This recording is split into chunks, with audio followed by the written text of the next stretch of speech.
the idea is that normal just straight up ain't working. But many of us, through our life, we try normal things to go through our life. We try the things that we see on TV, the infomercials, the whatever things that come across our path on the television. We go, yeah, that's a great idea. I'm going to try that. That sounds good. But what ends up happening is that a lot of the stuff that we try in order to feel better in this world or to make it seem like we can get through this world, a lot of that stuff is actually contrary to God's will and ends up leaving us frustrated, alone, confused, and in more confusion than we were before we even started trying whatever trendy thing that we were doing. Now, we're calling the series WEiRD because normal isn't working. And I want to remind everybody, just in case you didn't pick this up last week, there is a huge difference between being weird, in other words, doing something different or being set apart or being claimed by God. There's a big difference between being weird and being a weirdo. And we are not encouraging weirdo-ness in this church, and we don't want to be weirdo Christians or anything like that. So, clear? All right. If you have to ask... You have a tag? I have a tag. Yeah. You returning that after? It's a new shirt, baby. I didn't know you were trying to be weird on purpose. I wasn't. That would be a weirdo. I'm just going to show you my tags. It's a 2XL, baby. You know, that's how we roll. Big and full of muscles. All right. Okay. So let's start over. No, I'm just kidding. Well, I want to ask you a question, all right? How many people in here have dealt with fear, failure, or insecurity? Fear, failure, and insecurity. I have several fears in my life. One of my fears that is it doesn't come up too often. It used to come up a lot when I was a surfer, which I know you look at me and you go, how could that? Yeah, but I used to be a surfer. My second toe, the one next to my big toe, is about 3 inches longer than my big toe. Not really, but it's just one of those weird things. And so I have this fear, Shannon calls it my scared toe, that when I used to step up onto a surfboard, that toe would do that. It would like bend underneath of the other ones. And my toes are like, they're like Kit Kats, right? You can't bend a Kit Kat. If you try, it's going to break, and that's what it feels like. So every time I'm like around something, Shannon will like try to freak me out. She will bend her toes like a gorilla climbing a tree or something. I don't know. But that's one of my fears. But actually, one of my more like real fears that is actually kind of like grips me from time to time is my children falling.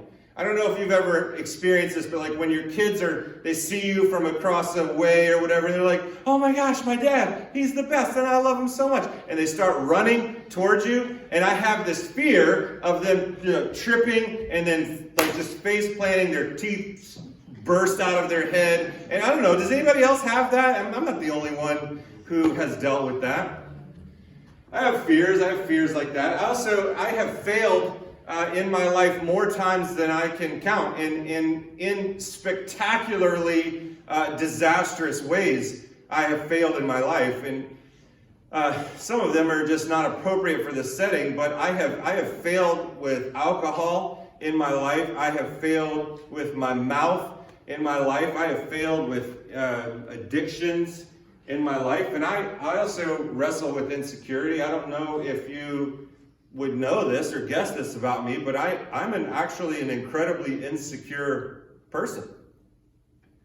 I often wrestle with whether or not I am good enough to do this job, know enough to do this job. And even more than just being a pastor at a church, I often wrestle with whether or not I'm good enough to be a dad to my kids, whether or not I'm a good enough husband, or if I'm handsome enough, or if somebody's going to come along and sweep my whole family off of their feet. And I wrestle with that stuff. I wrestle with fears, failures, and insecurities.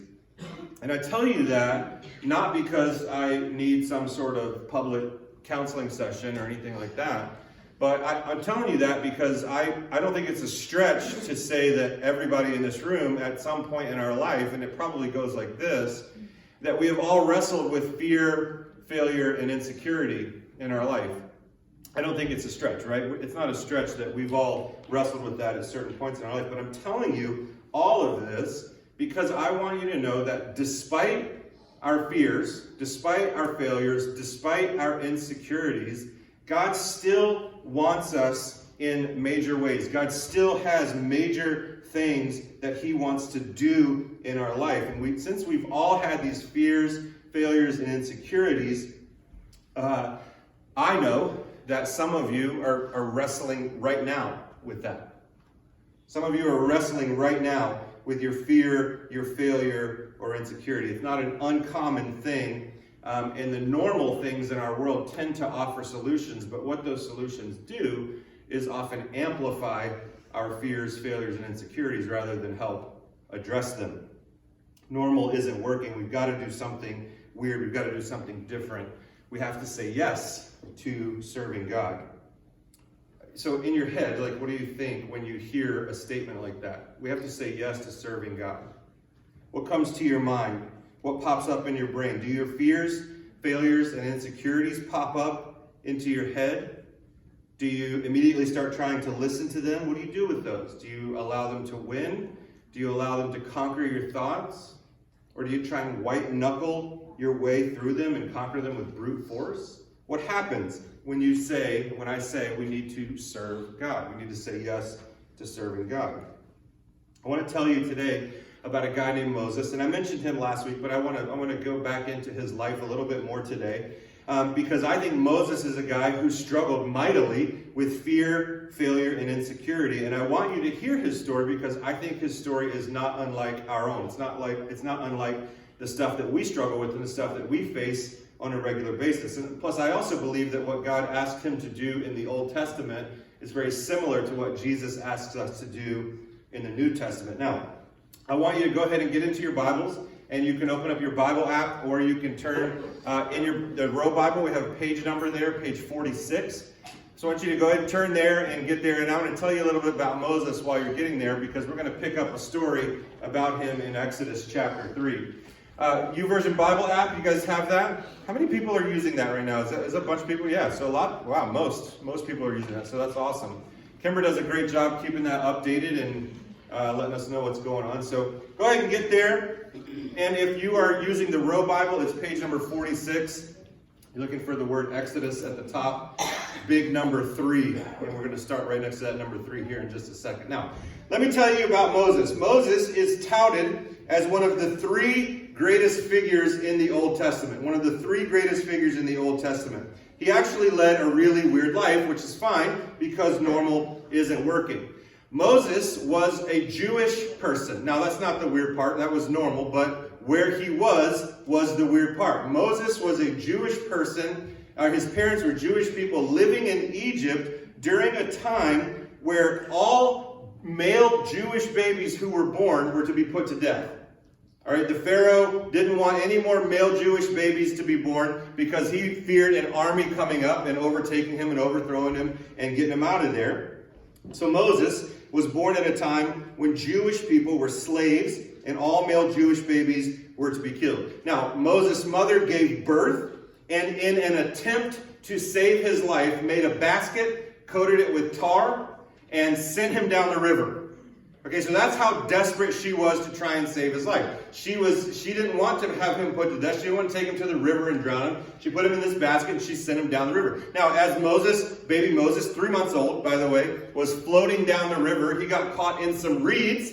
And I guess at some point he began to cry. And the Pharaoh's daughter heard the baby crying. She was down in the water bathing because, back in the day, you had to go in a river for that. So Pharaoh's daughter had all of her attendants down there. She'd taken a bath in the river. She heard the baby crying. And she sent one of her attendants to go and fetch the baby out of the reeds. Now, so keep track. So she gets the baby. She goes, this is a beautiful baby. This is one of them Jewish babies that's supposed to be killed. But you know what? She's like, took him home like, Dad, can I have him? You know what I mean? Like, your kid ever find a puppy or something? Like, I would like to keep this thing. And so she decides she's going to keep it. And Moses' older sister, okay, tracking? Moses' older sister goes to the Egyptian princess and says, hey, I know you want me to find a Jewish lady who is lactating, and then she can come and take care of that baby. And the Egyptian princess is like, that's a dope idea. We should definitely do that. And tell her that I'll pay her. So Moses' sister goes back and tells their mom hey, you need to come over here and take care of this baby Moses. And guess what? She's going to pay you. So Moses' mom got paid by the Egyptian princesses to actually raise Moses. Only God does stuff like that. That is just an awesome thing. So she sent him down the river in an attempt to save his life and ended up getting paid to raise him. Moms! How about that? How about that? That would be pretty sweet, wouldn't it? So Moses grows up in Egyptian luxury. Egyptian luxury. And when he was 40 years old, Moses killed a guy and he ran away from home.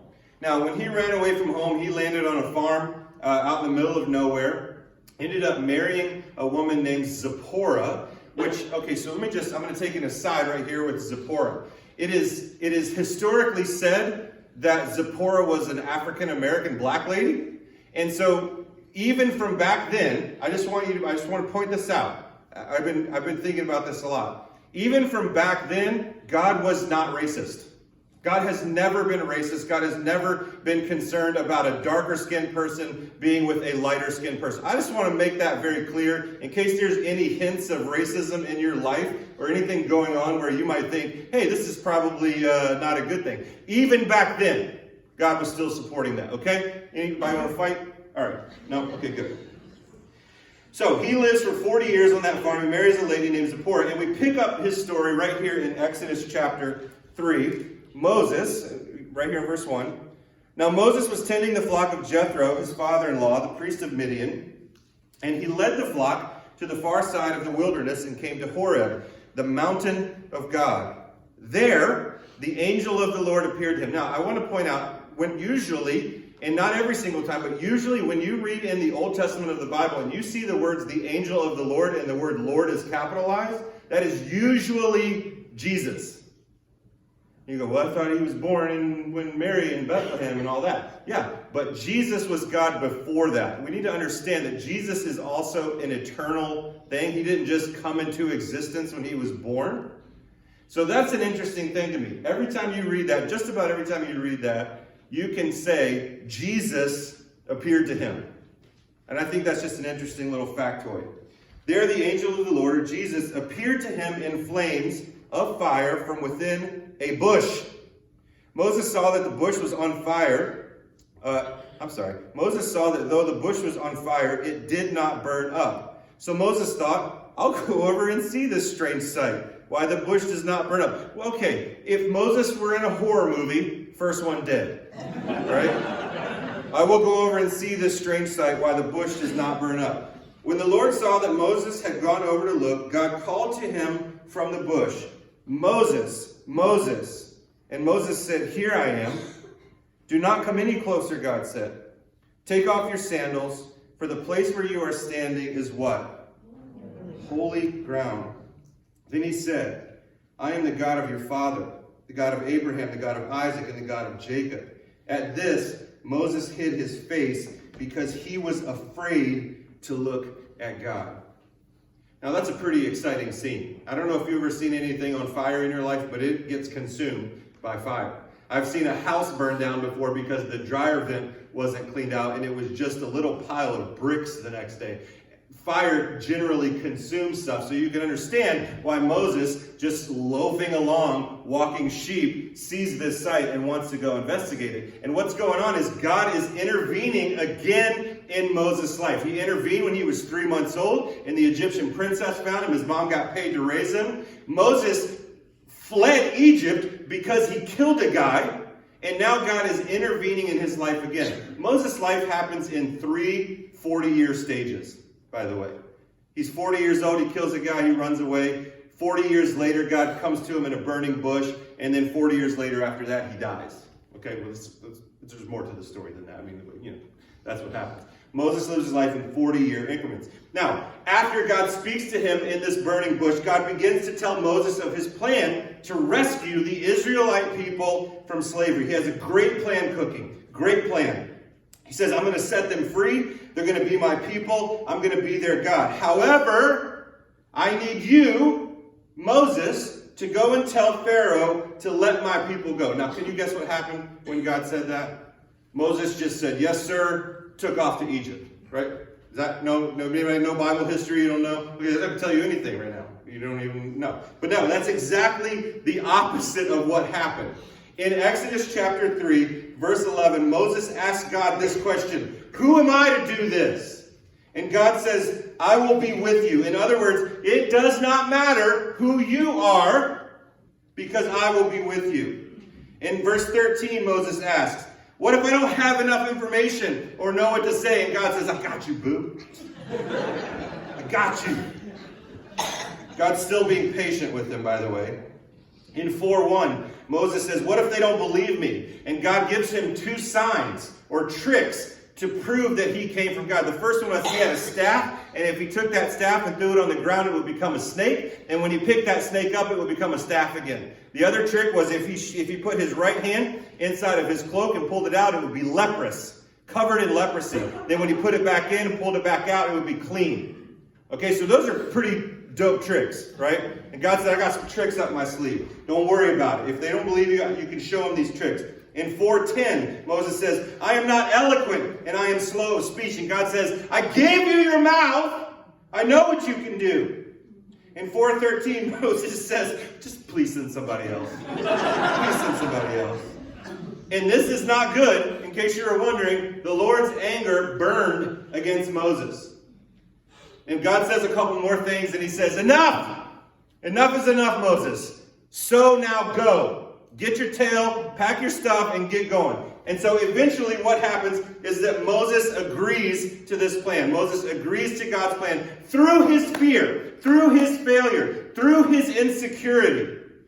Moses agrees to this plan. He takes off for Egypt. He speaks to Pharaoh. Pharaoh is angry. Pharaoh ramps up the labor for the Jewish people who are enslaved. The Jews are now mad at him. So Pharaoh's angry at him for coming and bothering him. The Jews are mad because their work has been doubled. God gets fired up, sends 10 plagues on the land of Egypt until eventually Pharaoh kicks the Jews out of Egypt. It's a very interesting, very riveting story if you want to continue reading in the book of Exodus. Now, I said earlier that what God asked Moses to do was similar to what Jesus asks us to do. God asked Moses to go into a harsh land with a tyrannical ruler and demand that all of his free slave labor be let go, thus crushing the Egyptian economy and making Pharaoh look like a punk. I believe that Jesus asks us to do something similar when he says this: go into all the world, make disciples, baptize them, and teach them to obey all my commands. Jesus is asking us to go into places that are hostile to God, to speak to people who are hostile to God, to love people who are hostile to God, and then bring them out of the slavery of their sin, the slavery to normalcy, to give them a weird life. Our tyrannical ruler just happens to be the devil. So no small feat to go up against that. But Jesus asks us to do things all throughout the New Testament of the Bible that should and could and would immediately stoke up our fears, our failures, and insecurity. But I think that's okay for 2 reasons. The first reason is very simple. Normal isn't working anyway. And secondly, Jesus has promised that he would be with us. Promised he would be with us. See, normal says, I'm scared, so I can't and won't do it. Normal says, I have failed too many times in the past. Who would listen to me? Normal says, I'm not good enough and I don't know enough to do this. But WEiRD says, don't worry about all that. Trust Jesus. This is why we need to be weird and not normal. This is why we need to say yes, be weird, and do what God is asking us to do. See, normal says, I don't blame you for being scared. Yeah, you've screwed up, so maybe you should sit at home. And yeah, you kind of suck at all this stuff, so no one would blame you for saying no. But WEiRD is so much better and so much different. See, WEiRD for Moses meant that nearly 2 million Israelite people left slavery. That's not a small number, in case you were thinking that it was. Nearly 2 million people were freed from slavery. WEiRD for Moses meant that he became one of the 3 greatest figures in the Old Testament. WEiRD for Moses meant overcoming his fear, failure, and insecurity through obedience. WEiRD for Moses meant overcoming fear, failure, and insecurity so that lives could be changed. If Moses had taken the normal route, how long would the Israelites have been in slavery? How many lives would have been lost because of the extra work and because of just the conditions of being a slave in Egypt? No, Moses chose to be WEiRD rather than allowing his fear, his failures, and his insecurities to decide what he would do. In the end, he did decide to trust God. And I want to say this. Look at this statement right here. Reluctant obedience is still obedience.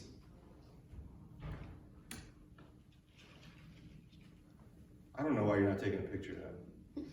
You should be tweeting that all day.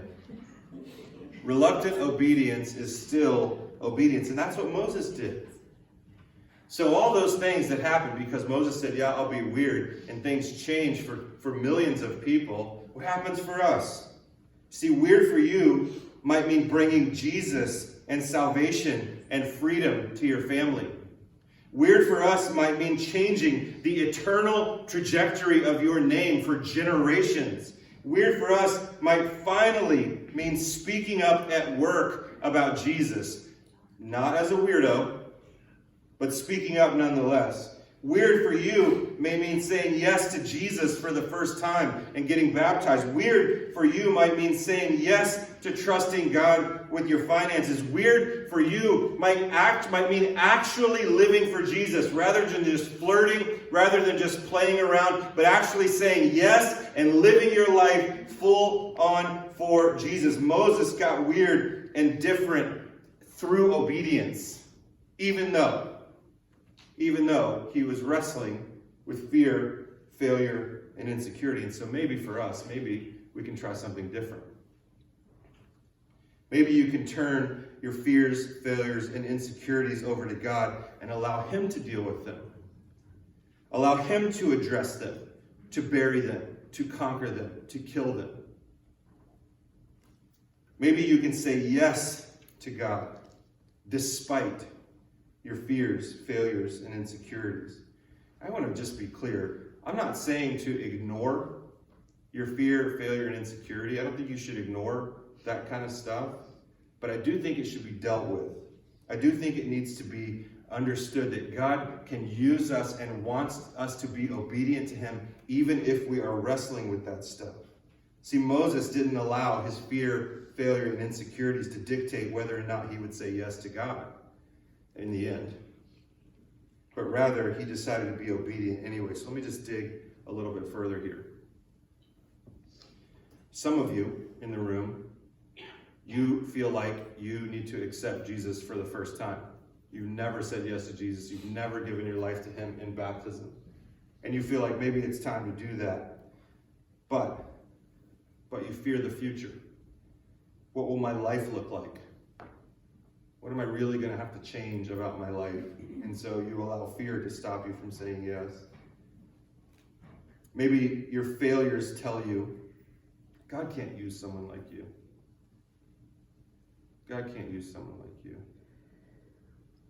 I've had people say, I can't come to your building because I don't want it to get struck by lightning. I'm like, let's take a chance. Let's take a chance and see what happens. Maybe you fear the future. Maybe your failures tell you that God can't use you. Or maybe your insecurities tell you God can't possibly care about you. God can't possibly love someone like you. I think those things have to be addressed. And you can talk to me as a pastor of the church, any of our other staff members, Amber or Kimber. You can talk to any of our elders. You can go to counseling. If you need a Christian counselor, I know some folks. Those things have to be addressed. And if you address these things, you can deal with them and begin to see them for the lies that they are. Because ultimately, that's what they are. They are lies. God has given us each other in the church to overcome these lies. See, the big thing here is the issue is lies. The issue is lies. The world tells us lies, and we tell ourselves lies. but Jesus is the truth. So I want you to see this question here. What if we didn't allow lies to keep us from saying yes to God?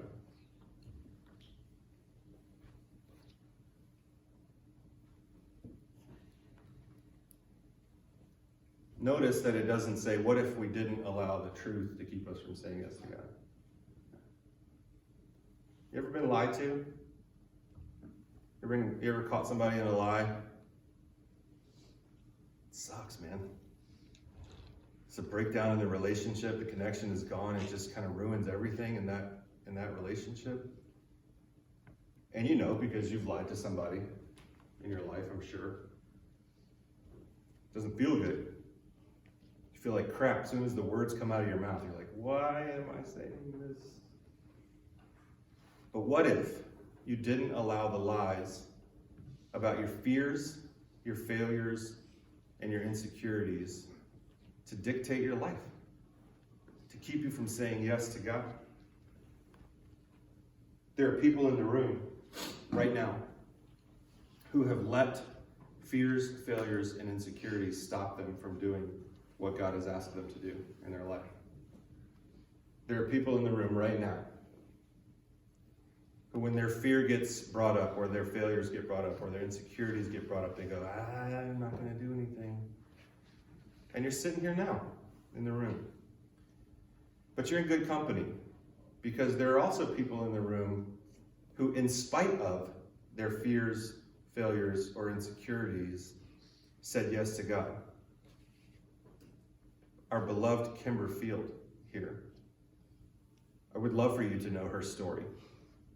She did not go to Bible college. She is not professionally trained to be in ministry staff or anything like that. And easily could have said, well, I don't know enough. I'm not educated enough. I don't know if I can do this ministry thing. Yet here she is, and because she's taken every opportunity that she could to serve in ministry, here she is straight up killing the game. Do you understand how much this church would suck without Kimber Field? It would be like all on me. And I'm not doing the stuff that she does. I'm just going to tell you right now. She is straight up killing it. Why? Her fears, failures, and insecurities did not dictate that she was going to say yes or no to, or she was going to say no to Jesus. She's going to say yes to Jesus no matter what. She's going to be obedient as that stuff came up. And we're proud of you, and we love you. And there's no tissues up front, so, don't cry. She said yes. Kimber still wrestles with fears, failures, and insecurity because she's normal, right? There's other people in this church. John Serlock, and some of you know him, some of you don't know him. He thought he would never be able to speak up front. He thought he would never be able to do anything because he didn't know enough about church or ministry or God or any of that stuff. Yet now he's an elder in this church. He's one of the spiritual leaders of this church. And he preaches up here because he said yes, even though he had fears, failures, and insecurities. Steve Hazard is another one of our elders who is 30-something years sober. Steve had a philosophy when he was younger: anything that gets me high. And now Steve, through his fear, failure, and insecurity, he said yes to God. And he's literally the best one-on-one counselor that I've ever known. And I've been in ministry for 25 years. And I've known a lot of people. Another friend in this church named Thaddeus Lovett was an addict, an alcoholic, a drug addict, ruining his life.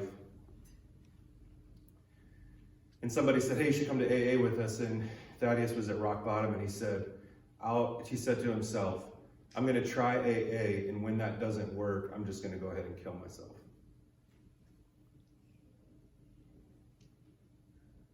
He's one of my best friends now.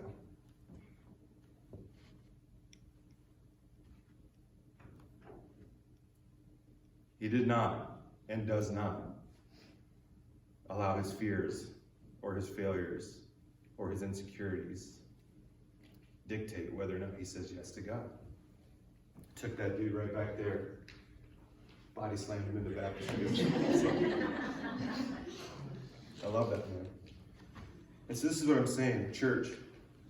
This is a church, and the Bible is chocked full. In fact, there's not one person in the Bible, save from Jesus, who didn't wrestle in one way or another with fear, failure, and insecurity.